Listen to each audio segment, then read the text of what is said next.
The truth is always bitter. And that is why people don't like to listen to it. You better lie to them so that they can accept you and make you are so great. I'm not gonna do that. That's not my job.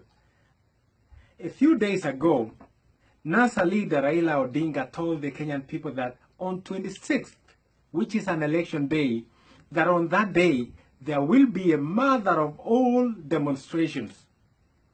Listen. Maandamano itaendelea na tarehe 26 itakuwa ndio maandamano kubwa zaidi katika Kenya mzima. I know people are wondering as to why I'm bringing up this issue. It is because Raila told the BBC just yesterday that I did not call people to demonstrate on 26th. I just told people to stay in their homes. Is that true? And that is why, it's better if you change your stand, because we will know that you are flip-flopping. But this is a complete lie. You are lying to the Kenyan people, because that is not what you said.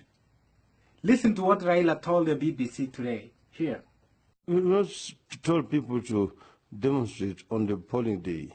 We will not say that at all. We will just tell the people to stay away. Just to clarify, Mr. Odinga, you're not calling on your supporters to take to the streets on that day. You're telling them to stay at home. Yes. You see, there are two forces here. How on earth can Raila lie to the BBC that he didn't call for demonstration on 26th, and yet he did?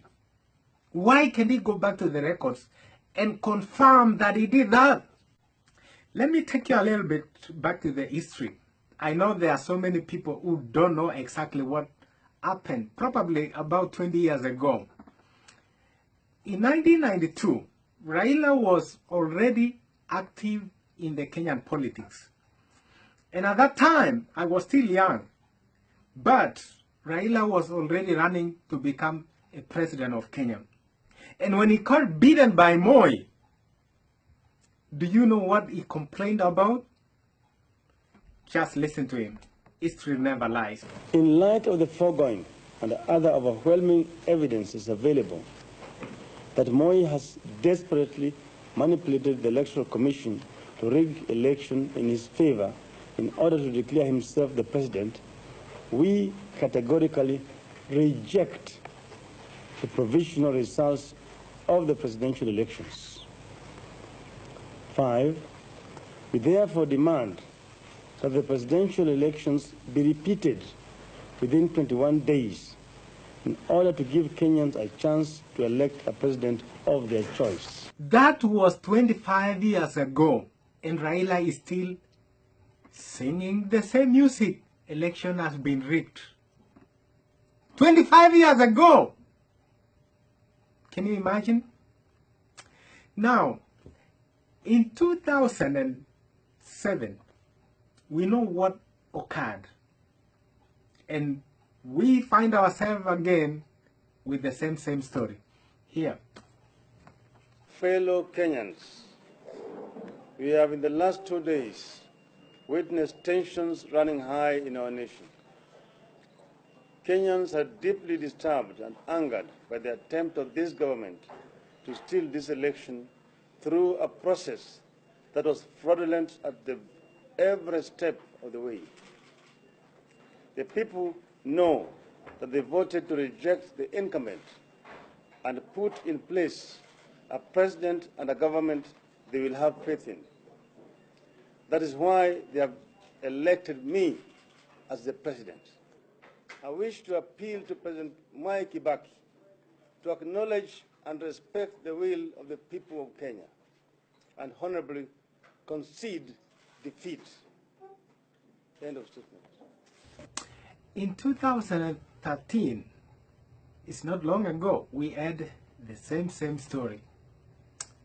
Here. It is clear that the constitutionally sanctioned process of electing a new set of leaders to take us to the next level has been thwarted by another tainted election. In 2017, which has occurred the other day, it was highly expected. And this is about the declaration of illegal results for the subject of this press conference. You know, at some point, you begin to ask yourself so many questions. Why is it Raila alone complaining that election has been rigged? Why is he the only one complaining? He's not the only person in Kenya who has ever run for the office to become a president. Why Raila is adamant that he has to become the president by all means, putting Kenya into ashes just because he wants to become a president. It is so sad. And now Kenya is going back through the same story. And apparently, Raila told his people that this is the last time, we're not going to come back to you again. We have to get the presidency by all means. And that is why Raila doesn't care whether Kenya plunge into chaos, plunge into ashes, as long as Raila gets what he wants.